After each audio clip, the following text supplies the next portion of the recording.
खबर है में खुश आमदेद। मैं हूं सईद काजी और मेरे साथ हैं जनाब आरिफ हमीद भट्टी साहब, ताहिर मलिक साहब।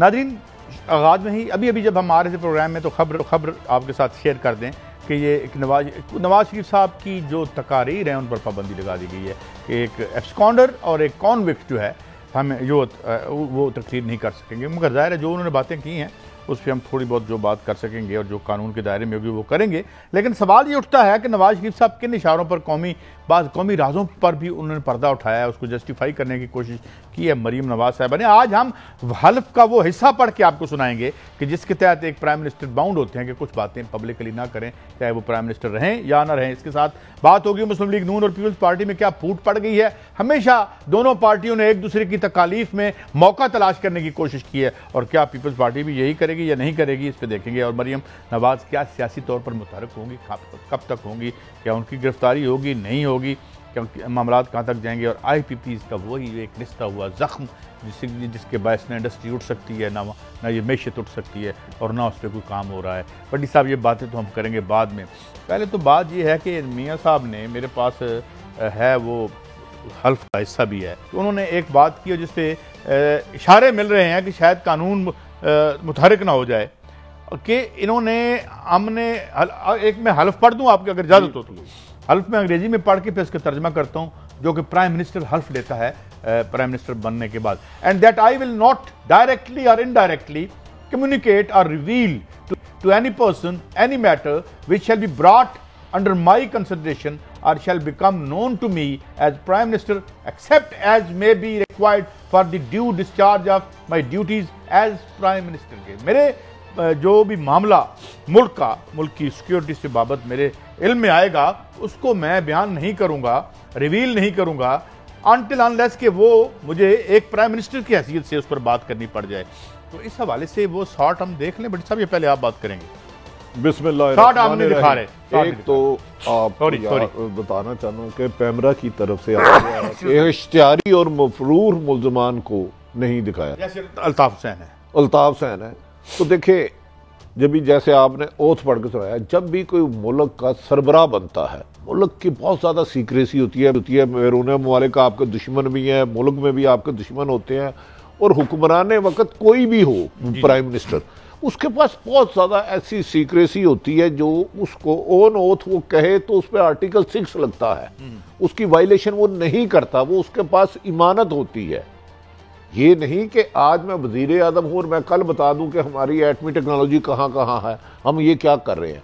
इनमें से हमारी इतला के मुताबिक मियाँ साहब एक दो ऐसी वायलेशन कर चुके हैं जिस पर आज इस्लामाबाद में आईनी माहिरीन को बिठाया गया, पॉलिटिकल लोगों को बिठाया गया और उनकी तमाम तकरीरों को सुना गया। ठीक है, उनमें से 3-4 हिस्से ऐसे मिले जो उनकी ओथ की वायलेशन थी एज ए प्राइम मिनिस्टर। तो इसमें क्या केस इंस्टीट्यूट हो रहा है? वो देखिए, वो तो अब लीगल टीम उनकी बैठी हुई है इस्लामाबाद, वो हुकूमत को क्या करती है और हुकूमत आगे क्या करती है, लेकिन इस पर बड़ी तफसीली गौर किया गया।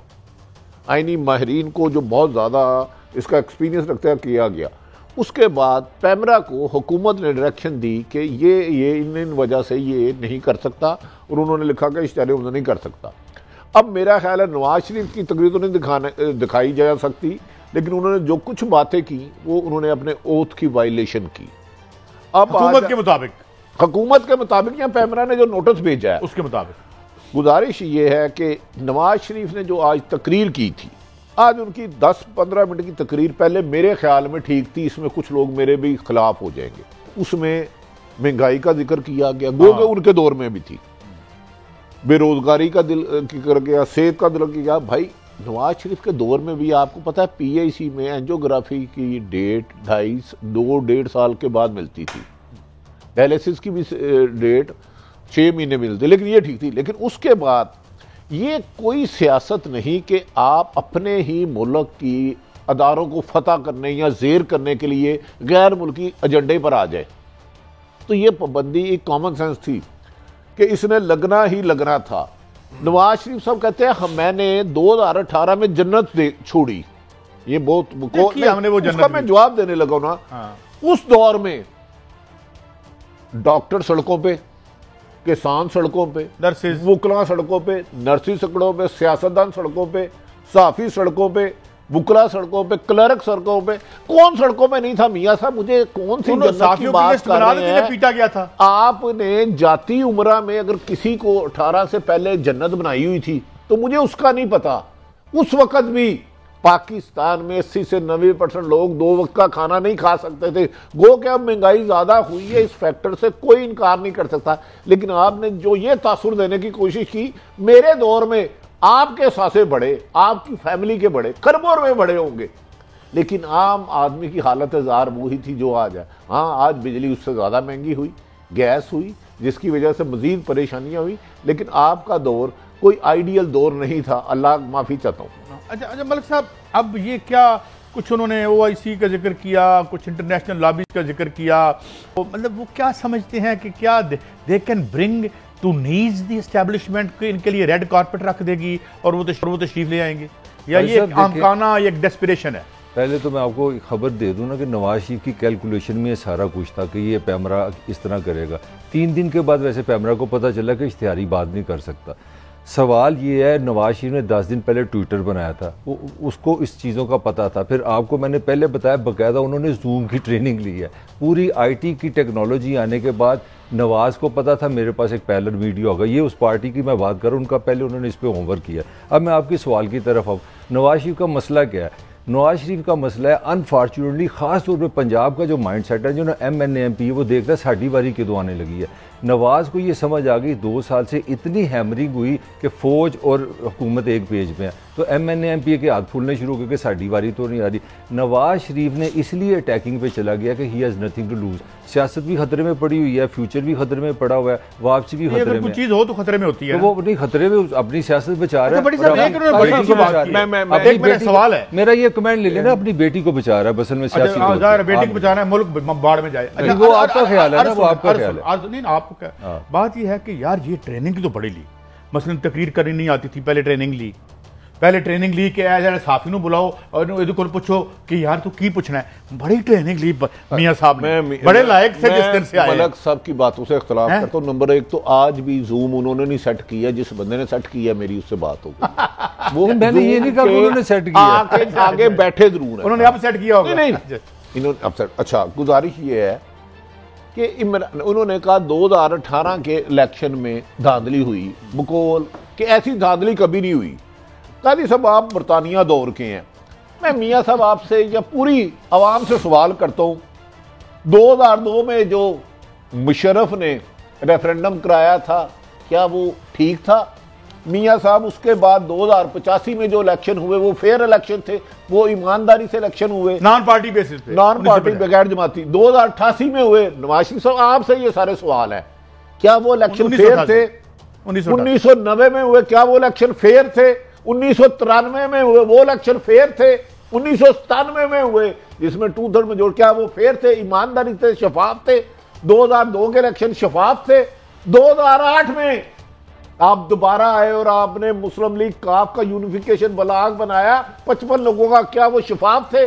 2013 में जो सबसे बड़ा दुनिया का फ्रॉड इलेक्शन हुआ, क्या वो शफाफ थे? क्या सिर्फ 18 की धांधली वाले थे या सारे? धांधली उनकी वफात करें ना इस दफा। मैं तो इनसे सवाल कर रहा हूं, इसमें 3 दफा ये बेनिफिशियरी है इन इलेक्शनों के, जो में ये काम जब हुए वो फेयर है। लेकिन एक ट्रेनिंग उन्होंने और भी दी थी, वो कौन सा था? यहाँ एक छंगा मांगा ट्रेनिंग नहीं, वो गैर जमाती इलेक्शन में लोगों को उठा के ले जाया गया गन पॉइंट पे, पैसों पे, और खास तवाज़ा की गई एक किस्म की पेटी, उसका जिक्र ना कीजिए, खास पानी की गई। नहीं, मैं उस बंदे का नाम बता सकता हूँ काजी साहब, देखिए मुझे अंदाजा है ना, मैं इसलिए कहा सब ना बताया कि, और किसकी क्या ड्यूटी लगी थी ये भी बताऊं। आजकल जो मुंशी हैं, क्या नाम है, सईद कुरमानी या आसफ कुरमानी, उसकी क्या ड्यूटी थी बताऊं मियां साहब? नहीं, आपको पता है, मुझे पता है, अब नहीं बोलना ऐसी बुरी बातें, सीक्रेट बातें नहीं करते। गुजारिश ये है कादी साहब कि क्या 2018 से पहले पाकिस्तान जन्नत था? ये हुकूमत नहीं कर पा रही, डिलीवर नहीं कर पा रही, ये मैं खुद पॉइंट करता हूं। और ये इस हुकूमत ने, इसकी इमरान खान साहब की टीम ने आज अपोजिशन को ऑक्सीजन दी है। इतनी नहली करके कोई रिजल्ट ना दे के अपोजिशन को इकट्ठा कर दिया एक दड़बे में।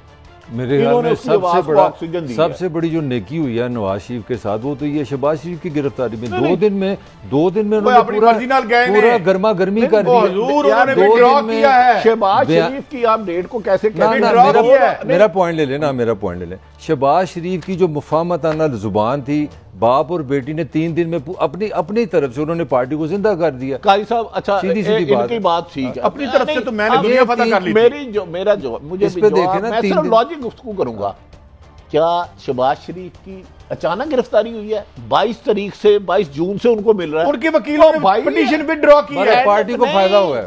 नहीं फिर वो फायदा तो इसका मतलब है आप दुनिया में चाहते हैं कि अदालतें भी आपकी गुलाम हो जाए, एस्टैब्लिशमेंट भी आपकी गुलाम हो जाए, एफबीआर भी आपकी गुलाम हो जाए, आपको डाके चोरियां लूटमार की इजाजत मिले। यार वो देखे तो सही उसकी कितनी हेयरिंग हुई है, हाई कोर्ट ने की है उस बेल रिजेक्ट, उन्होंने विड्रॉ कर ली। मैं अल्लाह ना करे इस हुकूमत का स्पोक्समैन हूं, लेकिन वो तो हाई और नई खबर बताऊं आपको, अभी जो पीएसी की मीटिंग हुई और उस वराना तनवीर साहब ने उनके प्रोडक्शन ऑर्डर के लिए सुना है कि मियां साहब ने खुद कहा है मैं बाहर नहीं देखिए मरियम साहबा ने क्या कहा, एक तरफ जवेद हाशमी को बैठाया, एक तरफ रशीद परवेज, क्या नाम है उनका, परवेज रशीद, उनको दोनों एंटी एस्टैब्लिशमेंट।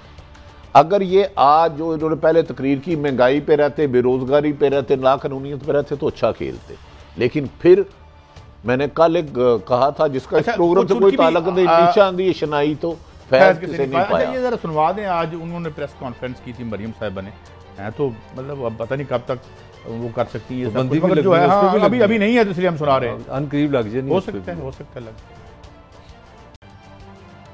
ऐसा आदमी इमरान खान के जब इससे खुद चीजें हैंडल नहीं होती, क्योंकि नालायक है, कमजोर है, साजिश से आया हुआ है और यहाँ से जरा खाली है, तो वो जब अपने से मामलात मैनेज नहीं होते तो वो इदारों को आगे झोंक देता है। तो इदारों के अगर कंधे पे आप रख के बंदूक चलाते जाएंगे तो एक वक्त आएगा कि इदारे भी बोल उठेंगे, अपना मुकदमा खुद लड़ो, अपनी लड़ाई खुद लड़ो, हमें इस्तेमाल ना करो। तो ये वो वक्त अब आ गया। तो मैं ये कहने में हक बजानब हूं कि खान साहब तो खाली हैं, तो मतलब है कि हम नवाज शरीफ और आइंस्टाइन में पैरेलल ड्रा कर सकते हैं। बड़े तलीम याफ्ता थे जब आए थे आइंस्टाइन, नवाज शरीफ पहले जन्म में उनका कोई और नाम था, आइंस्टाइन को उन्होंने ट्रेनिंग दी है। आपको पता ही नहीं है मरियम साहिबा कितनी ब्रिलियंट है, जितने जोशे खताबत में बोल रही थी, इनकी तकरीर कौन लिख के देता आपको पता है? ना छेड़ा करे हमें। अच्छा उधर भी किसी की नौकरी लगी हुई है, नौकरी ना खराब करना। ओ भाईजान इतना ही सच है जितना 3 है। मरियम साहिबा को एक पॉइंट पे 2-2, 3-3 घंटे ब्रीफिंग दी जाती है। मरियम साहिबा को नहीं, ये जो हमारी वजीर अपना है सूबे में सेहत की, उन्होंने जो इनके एजुकेशनल करियर के बारे में बताया है वो तो हम बयान नहीं कर सकते। नहीं वो मुझे भी इल्म है। वो कौन पर्चे देता था? क्योंकि एक बंदे को थ्रेड किया गया, प्रिंसिपल को, उसने मुझे खुद शेयर की। यार क्या करें, नवाज शरीफ साहब हमें ले बैठे हैं, कहते हैं मेरी बेटी को फैसलाबाद थी, पता नहीं लाहौर में एडमिशन दे। तो माशाल्लाह आइंस्टाइन तो वो हैं। अभी आपके उनके लेकिन इमरान खान साहब खाली हैं। बिल्कुल इमरान खान साहब खाली है, इनके घर को वाली है। अच्छा चले बड़ी अच्छी डिस्कवरी होगी मेरा ख्याल है कि हम जो चीज़ मिस कर रहे हैं, मेरा ख्याल में आप सियासत को सियासत से ख़त्म कर सकते हैं। यही काम इस मुल्क ने भुट्टो के साथ किया, उसको अदालतों में ले गया। मुजीबुर रहमान आज की नस्ल को पता नहीं होगा, जिसने बांग्लादेश बनाया उसको गद्दार हमने कहा, हमने उसको भी पकड़ा, हमने गिलानी को भी अदालत में ले गए। आज तक पाकिस्तान का एक सियासी मसला कानून एहतराम रूल से ख़त्म नहीं हुआ। अब मेरा लास्ट फिक्रा ले लें, अब आपसे मेरा ये मसला होता है, अब आप नवाज शरीफ को इस तरह ख़त्म नहीं कानून से करेंगे, वो पोलिटिकली एग्जिस्ट करेगा। अब आप मुझे बात करने दीजिए।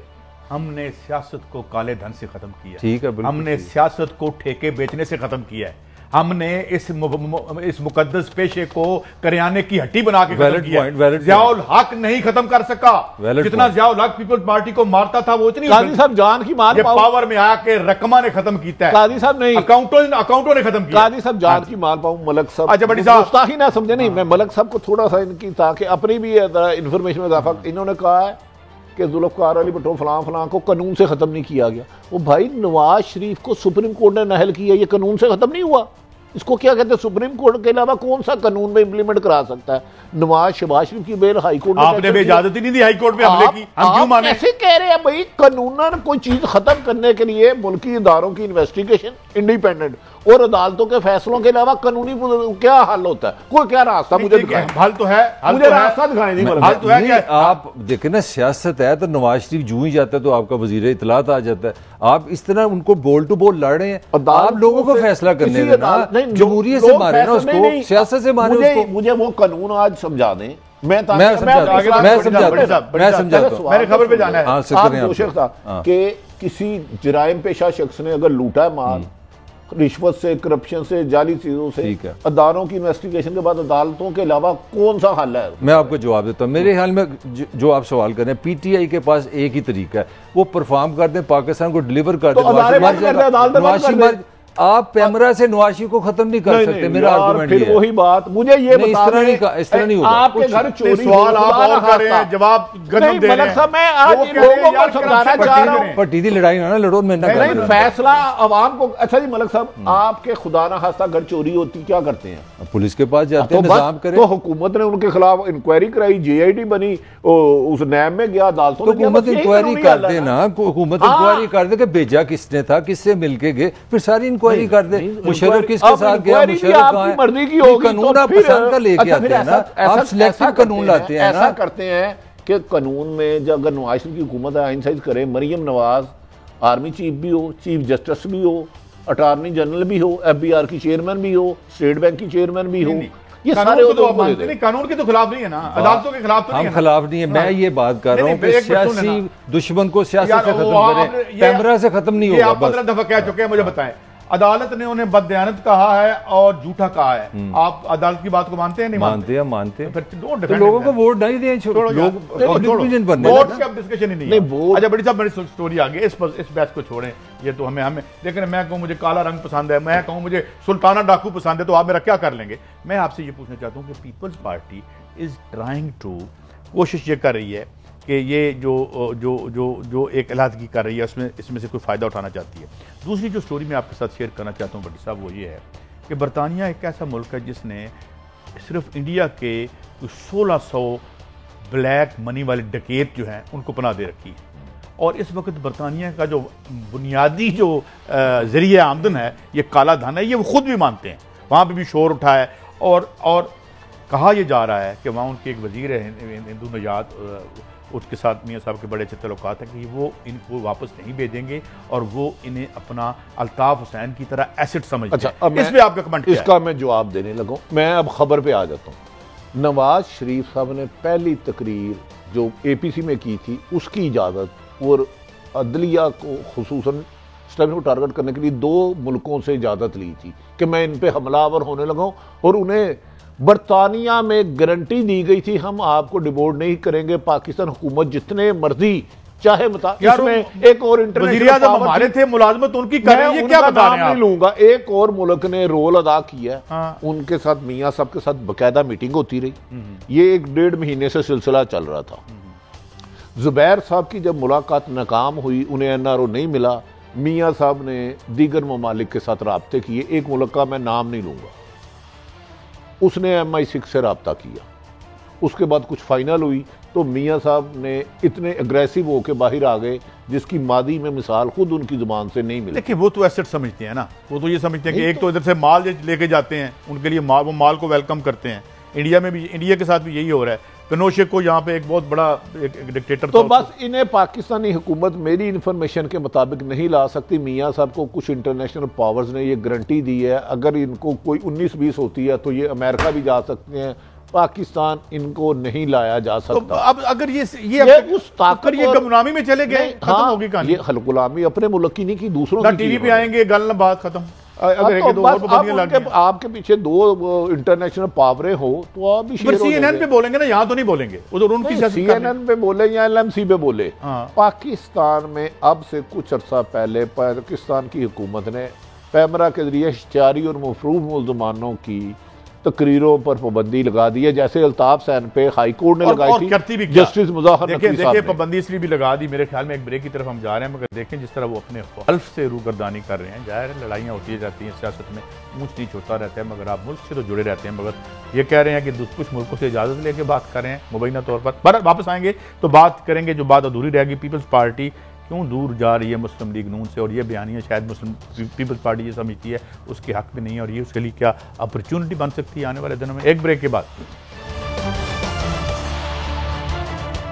Welcome back. बड़ी साहब, पुरानी कहावत है कि जहां धुआं हो वहां आग भी होती है, तो उस धुएं और आग को खत्म करने की कोशिश तो की आज मियां साहब ने, मगर ख्वाजा आसिफ साहब ने कल बयान फरमा दिया। बड़ी साहब, ख्वाजा साहब ने ठीक कहा है। देखिए उनके वालिद मोहतरम ज़ियाउल हक के साथ थे।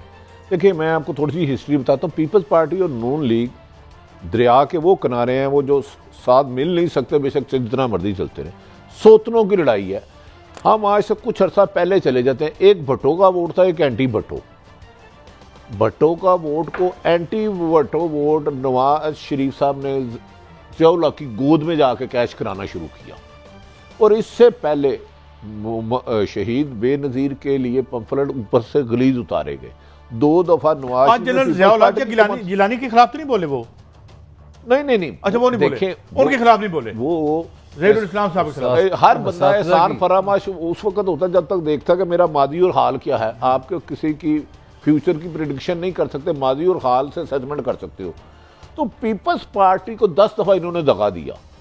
जब भी बारी आई काला कोट पहन के चले गए। आगे आए यूसुफ रजा गिलानी को नाहल किसी साफी ने नहीं करवाया था। नवाज शरीफ साहब अब जिस एस्टेब्लिशमेंट को बुरा कहते हैं उनके कहने पे कोट पहन के जाते थे। वो क्लिप्स हजारों पड़े हैं।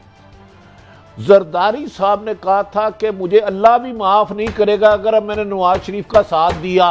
तो क्या डू यू थिंक वो इन पर यकीन करेंगे? उनको थोड़ा सा सॉफ्ट कॉर्नर मिला, जो मिल रहा है। मेरी इतला के बाद मुलाकातें हो रही हैं। पीपल्स पार्टी और नून लीग बादिउल नजर में अलग हो सकती हैं, बहुत ज्यादा चांसेस हैं, क्योंकि पीपल्स पार्टी को पता है अगर आज के हालात के बाद भी नवाज शरीफ को ऑफर हुई तो इन्होंने एस्टेब्लिशमेंट से मिल जाना। तो ये मुझे ऐसा लगता है पीपल्स पार्टी के अलग होने के चांसेस हैं। ताहम उसमें वो 2 गारंटियां मांग रहे हैं। पीपल्स पार्टी तमाम केसेस का खात्मा, सिंध हुकूमत का मुसलसल तसलसल के उसे ना खत्म किया जाए। मतलब मेरा बड़ा सादा सा सवाल है, यूँ समझिए कि कच्ची या पहली दूसरी क्लास का, मैं जितनी मेरी औकात है, एस्टेब्लिशमेंट एक ही है, एकदम वो बुरी हो जाती है, एकदम अच्छी हो जाती है। ये क्वालिटेटिव चेंज कैसे आती है? सर, जब आपका इक़्तिदार जो है ना वोट से नहीं ना बंधेगा तो फिर इस तरह ही होगा। अब जो आपने इनसे जो सवाल किया था वो बड़ा सिंपल सवाल है। सवाल ये है कि ये एक सच है मेरी नज़र में, आप इससे डिसएग्री कर कि मौलाना, नून और पीपल्स पार्टी, ये 3 पॉलिटिकल पार्टीज इकट्ठी हो जाए, कमिटमेंट हो जाए, इमरान खान हुकूमत नहीं कर सकता। अब गेम क्या है? अब गेम ये है कि कहीं ना कहीं घी का उन्होंने निवाला डालना है पीपल्स पार्टी के मुंह में। भट्टी साहब इंडायरेक्टली आपको बता गए हैं। ये जो कल ख्वाजा साहब ने फरमाया ये प्लान्ड गेम है, ये नवाज शरीफ का पुराना मेरे सवाल के जवाब दे दें। अच्छा, आपका जो सवाल ये तक वही एस्टेब्लिशमेंट है, वो अच्छी हो जाती है, वही बुरी हो जाती है। फिर आप अगर जानकी में मान पाओ, जब तक आप पावर की बेस वोट नहीं बनाएंगे, पावर की बेस वहां रहेगी तो ऐसे ही होगा। यार मेरे सवाल का जवाब फिर मैं जवाब आपको दे, कोई जवाब नहीं दिया। बड़ी साहब चले मैं इनसे पूछूं, बड़ी साहब एस्टेब्लिशमेंट वही है पाकिस्तान में एस्टेब्लिशमेंट। अच्छा, मैं एस्टेब्लिशमेंट वही है, आज अच्छी है कल बुरी है, कल बुरी है आज अच्छी है। मैंने इलेक्शन जो हुई ये 85 से बताया इलेक्शन की तवील, तो मैंने उनसे हुक्म किया कि कौन सा इलेक्शन फेयर था कौन सा नहीं। ठीक। दूसरा, इन्होंने ख्वाजा आसिफ सब फरमा रहे हैं काबिल एहतराम के ज़हीरुल इस्लाम साहब थे, ये गालबन डिफेंस मिनिस्टर थे। हाँ जी, मेरा ख्याल हम नॉट डिफेंस मिनिस्टर थे, तो इतनी जुर्रत करते ना ज़हीरुल इस्लाम तो उनके बताते बुलाते उनको। यार जब आपके हाथ इक़्तिदार नहीं रहे, आपको सारी बुराइयां इधर नजर आ जाती हैं। जब इक़्तिदार आता है तो हर चीज पे कंप्रोमाइज कर लेते हैं। व्हाट इज दिस भाई? मतलब है चोरी करके माल आप मुझे दें तो जायज है, मलक साहब को दें तो मैं आपके खिलाफ हो जाऊं। यार मेरा तो यही सादा सा मलक साहब से भी सवाल था। मैं भी यही कह रहा हूं, जब मेरे हक में मुबैना तौर पर चोरी हो रही है, मुझे मियां साहब ये बता दें कि ये मुशर्रफ दौर में एग्रीमेंट करके गए 10 साल का, सऊदी सफीर ने आके किसी ने आके किया, तो ये वापस किसके साथ एग्रीमेंट करके आए? क्या फौज? ये यही एस्टेब्लिशमेंट थी ना। जब इन्हें एस्टेब्लिशमेंट एक मफरूर को जिसे सजाए उम्र कैद की सजा थी नवाज शरीफ साहब को, जब वो इफ्तार चौधरी से मिलकर टाइम बार्ड हुआ था फिर भी ले लिया, उस वक्त फौज ठीक थी। जब इनको एक इश्तिहारी को मफरूर को मुल्क में भी आने दिया, अरेस्ट भी नहीं किया, अदालत में गए और रिलीफ लेकर आ गए। ये कैसा? और हमारे अजीम चीफ जस्टिस इफ्तिखार चौधरी ने घर जाकर रिलीफ दिया। लेकिन गुजारिश ये है कि मुझे सियासतदानों से बता दें, इमरान खान कह रहा था 2013 का इलेक्शन फ्रॉड है, उस इवन के उस वक्त के प्रेसिडेंट आसिफ अली जरदारी, उस वक्त प्रेसिडेंट से 2013 में, उन्होंने कहा ये आरओ के इलेक्शन है। आज इमरान खान, नवाज शरीफ साहब कह रहे हैं 13 का ठीक है, 18 का खराब है।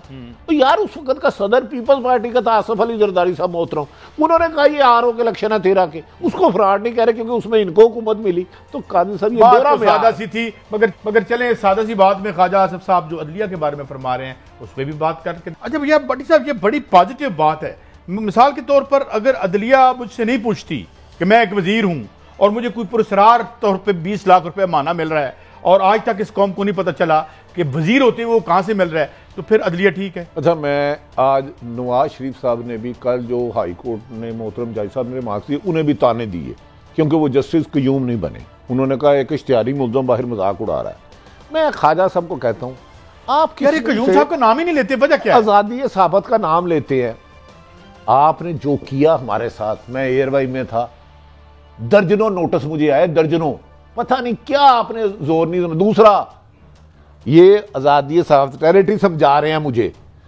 98 में जंग अखबार पे नवाज शरीफ ने उससे पहले फायरिंग कराई, फायरिंग के 1 घंटा जंग अखबार पे फायरिंग, निशाना कागज जब बंद करा दिया। उसके बाद अखबार 24 सफ़ों से 1 पे आया, मलक साहब मैं अपनी गाड़ी में रोलर नहीं आता था, गाड़ी में डालता था क्योंकि FIA इधर भी खड़ी होती थी, इधर भी ये जंग का दफ्तर था। तो आप हमें आज़ादी साहबत का आप ना सबक सिखाएं, मेहरबानी आपसे गुजारिश है। आप हक में वक्त है, जब आते हैं आप फिर मलिक साहब, भट्टी साहब आप ये क्यों भूल जाते हैं कि इन्होंने जो आला तरीन जमहूरी रवायात हैं वो तो जनरल जिलानी साहब से सीखी थी और जनरल जियाउल हक से सीखी थी। जनरल जियाउल हक एक अवामी आदमी शक ही नहीं होना चाहिए। उसी ने वोट को इज्जत देना सीखी, उसी ने वोट की इज्जत की वजह से एक मुंतखब वज़ीर आज़म को फांसी लगा दी। उसका नाम था जुल्फ़कार अली भट्टो, जिसका नवासा आज नवाज शरीफ के साथ बैठता है।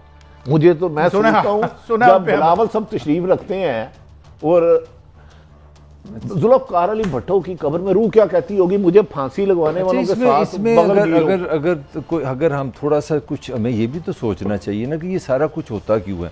मान लिया आपके सारे इतराज़ात, क्या इस रियासती निज़ाम के पास इतनी ताकत नहीं है कि वो एक कमीशन बैठा के बता दे ये इलेक्शन किस किस ने इसमें कितना कितना गुना डाला? आपका पहला जो क्वेश्चन है कि यह कोई इलेक्शन फेल नहीं हुआ, इस रियासत के पास कोई इदारा नहीं जो ये साबित कर दे कि जनरल ज़हीर गलत है या नवाज शरीफ गलत है। हमने सारी जिंदगी ये 2020 मैच ही खेल लिया। मेरी बात सुन लेना, मेरी बात मुकम्मल कर लें। आपके पास 33 इदारे हैं, आप एक दफा बैठे, आप सारी ये कंट्रोवर्सी रखें और सच बताएं। सच आप बताते हैं। मेरा सुन लेना, मैं इल्जाम पहले लगाऊंगा, जवाब बाद में दी। गुनाहगार रियासत है, सच मुझे बताती नहीं। हम टॉक शो यार हमें वाजिबुल कत्ल करार दे दें आप भी। अच्छा, अर्ज ये है, मेरा उसका जवाब देने लगा। सच बताएं। सच वो है जो उनकी मर्जी का है। 3 दफा नवाज शरीफ की हुकूमत रही, बना लेते कमीशन, ऐसा हमने रोका है? भाई मैंने रोका है। 13 से 18 तक आप थे ना, बना लेते ऐसे कमीशन के माध्यम से, किसने हुआ? इसका सिंपल जवाब है नाज़रीन, फैसला आप देखिए। मैं ब्रेक थे, मलिक साहब की बात की कि बहुत कोशिश की थी सच और झूठ नज़ारा करने के लिए सुप्रीम कोर्ट पर हमला करके, मगर फिर वो कोशिश कामयाब नहीं हुई। बल ब्रेक के बाद आते हैं।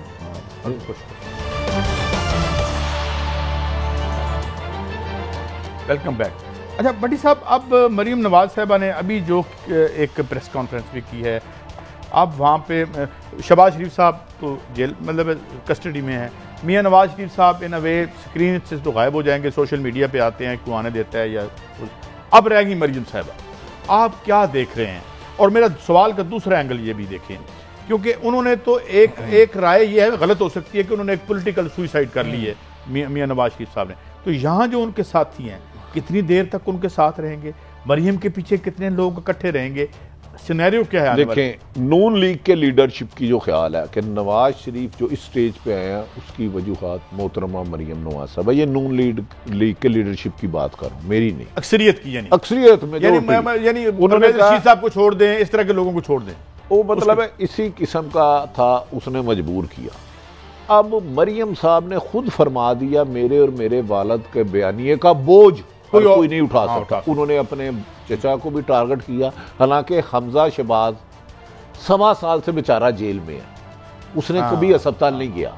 इन्हें अभी उनका वजन भी बुरी तरह कम हुआ है। कल रात इन्होंने झूठी खबर प्लांट कराई कि जाती उमरा में रेट हो रहा है। मेरे पास एक साहब बैठे थे, मैंने कहा यार नहीं रेट हो रहा, ये गलत बेसलेस बात है। अब इस तरह बूस्ट करें। और मरियम नवाज साहबा इस वक्त ये चाहती हैं कि शहबाज भी अंदर है हमजा भी अंदर है, तो ये मौका मेरे लिए सुनहरी है कि मैं अपने वालिद की मुस्लिम लीग नून की क़यादत संभाल लूँ। उन्हें पता है कि इस एहतजाज में कुछ नहीं क्वेश्चन फिर आपसे, ये संभाल लेती हैं तो उनके पीछे जो लीडरशिप बड़े सीनियर स्टालवार्ड्स हैं वो आएंगे इनके साथ? देखें, अब रेंटे प्रेस कॉन्फ्रेंस जवेद हाशमी साहब उनके राइट साइड पे थे, जिसने सारी उम्र जदोजहद कर दी। कल उस बच्ची तो उनमें क्या रह गया है? उनका नारा आज लगा रहे थे, मरियम आ गई, मरियम। What is this? वैसे तुम कह रहे हो मैंने मुशर्रफ की जेल काटी, फलां की जेल काटी, फलां की जेल काटी। अब कल के बच्चे जब सीजन सियासतदान जिन्होंने 30-40 साल दी हो, सजाएं काटी हो जमहूरियत में, डिक्टेटरशिप में, वो इनके आ जाए तो मरियम का नैरेटिव एक ही है, अदारों को बुरा भला को। मौलाना साहब के जो स्टूडेंट्स हैं वो आ जाएंगे इनके जलसे में, वो भेजेंगे वो? मैं बताऊं, मौलाना साहब के स्टूडेंट पे इन्वेस्टमेंट भी हो चुकी है, बलूचिस्तान में भी इन्वेस्टमेंट हो चुकी है मेरी इतलात के मुताबिक, वजीरिस्तान में भी हो चुकी है। एक ही नैरेटिव है, अगर ये अपोजिशन उसको उठाती है तो हुकूमत के लिए मुश्किलात होगी। गुलाम सरवर साहब, मलिक साहब, वैसे तालिब इल्मों को इस तरह से झोंकना कोई अच्छी बात है? बड़ी हेल्दी सोच है मेरे ख्याल में, बल्कि हमें 70 साल से अगर हमने ये सीख लिया है जो अल्लाह रसूल का पैगाम लेने हैं उनको वही दें, ये तो बहुत अच्छी बात है मेरे ख्याल में। कोई जमहूरियत पर इसकी मुखालफत नहीं करेगा, मगर ये सवाल जरूर होगा कि ये सारा कल्चर किसने बनाया, यही इदारा। नहीं, मेरे सवाल का यार जवाब मैं सादा सवाल। आपने एक बच्चे को स्कूल फीस दे के पढ़ने के लिए भेजा, आपको पता चला शाम को आपका बच्चा जो है माल रोड पे प्लेकार्ड लेके किसी सियासी जमात में गया हुआ है, यू वुड लाइक इट? नहीं, तो असल सवाल है ना, तो गुनाहगार कौन है? यार गुनाहगार तो बाद में जाएंगे, पहले काजी साहब मेरी बात सुने आप, 2.5 करोड़ आपका बच्चा स्कूल नहीं जाता, ये गुनाह किसका है? रियासत जब बच्चे को, मेरी सुन लेना, रियासत जब बच्चे को तालीम नहीं देगी फिर मौलाना के हाथ में। मेरे से खबर सुन ले आप, 7 अक्टूबर को मौलाना लाहौर में इजलास कर रहे हैं, और वो जो भट्टी साहब की खबर है कंफर्म हो रही है, मरियम गुजरांवाले जा रही है, और गुजरांवाला सेंटर पंजाब में सबसे ज्यादा वोट जो लिए ना नूर ने वो गुजरांवाले। अच्छा, मेरा सवाल, मेरी अर्ज ये है, ये बता दें, दुनिया के सारे माँ बाप से कहता हूँ, आपका बेटा पढ़ने जा रहा है, कुरान पाक हिफत करने जा रहा है, या दुनियावी तालीम लेना चाह रहा है, क्या आप चाहेंगे उसके हाथ में पत्थर हो, ईंट हो, और वो जाकर किसी इसमें एक चीज और उस बच्चे का मकसद अजीम ये हो कि एक आदमी जिसको मेरे फादर दोस्त झूठा और करप्ट मानते हैं, क्योंकि अदालत ने कहा है, उसको बचाने के लिए वो बच्चा बाहर आए। ये आज कल ही पता लगा आपको, आप मानते हैं 2 साल से आपको पता नहीं चला? कोई भी हो, आप मानते हैं किसी एक शख्स के मफाद के लिए, मुल्की मफाद को दाव पे नहीं। हाँ, पुरअमन अपोजिशन का एहतजाज हक है, मैं कल भी कहता था, आज भी कहता हूं, इंशाल्लाह कल। भट्टी साहब, मेरा आपसे कमेंट इसका मतलब यह है कि जब हमारा पैसा, हमारा इक़्तिदार दाव पर हो तो हम लोगों के बच्चों को भी इस्तेमाल करेंगे। मैंने बच्चों का तो पहले कहा कि मेरी अपनी, मैं भी एक बाप हूं ना, मैं तो नहीं चाहूंगा मेरा बच्चा फसाद का किसी का हिस्सा बने। क्लोजिंग है मेरे ख्याल में, हमें को अपने ये जो हमारी स्लीज है इससे बाहर रखना चाहिए, और लोगों के करप्शन के इशू अदालतों में सेटल करें या सियासत के मैदानों में करें, तो मजबूर बेकस बच्चे, और ये ठीक कहते हैं मलिक साहब, उनको पढ़ाना हमारी जिम्मेदारी थी, और हुकूमतों ने ये गलत किया और अब भी कर रही हैं ये प्राइवेटाइज एजुकेशन। मगर इसका मतलब ये नहीं है कि उन बच्चों को हम